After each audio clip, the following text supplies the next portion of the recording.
tukwenda town clerk atugambire abwaki atakutusasura kandi bakutusasura di. Abashomesa baba bine ngungu bayerundanira hacishayi cha Boma ahi batandikira kutambura borekerire office z'orurembo rwa Hoima barukwenda town clerk na meya babashoborera habwenshi batari kushashurwa imishara yabo okumara amezi anagona. Abo kuba nkayitwe twina ubunyanzibwa bwingi muno, twina abana tukuwerera, twina renti, so okwesanga ngu embera etukwatire kim kandi tetwina kyakora ngwesanga ngu no kusomesa netu tukusa kusomesa kurungi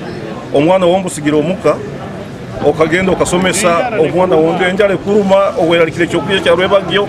haro basubira bukererire nka omwezo gwa hoire basomesa okwa kasake bayinga basomesa tibakasasubira kyali 15 ngati bakasasubira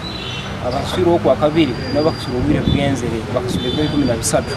Abayisharingano bagira ngo harumu batahi babo abamazoro mwaka gwona batari kureba na 10 nka 20 statement kuruga halibo habo kuba abasomesa omuno omu ni bejahano nibakaguza what is happening batakuba satisfactory explanation bulo omu nejani bamuhe information ye bulo omu nejani bamuha information ye so twaikara tulo ko tutakumanya habwaki tutakusasurwa. But why is it that is only Hoima City where teachers particularly are not paid? And yet other members and other workers in the city are being paid. Bwanyuma y'embereji meya wa Hoima Brian Kaboyo yayeta urukiko rwaho naho orutayikirizwa mu banyamakuru kandi bwanyuma y'urukiko nukwe kugambira abanyamakuru ebibacika. Kiroketo bere nensonga ikaire netalibaniza baitu omubazi gwa egro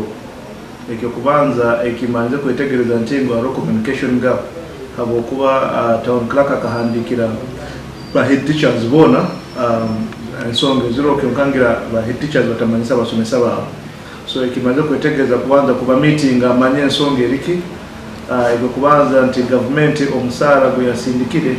ukaba gutakumara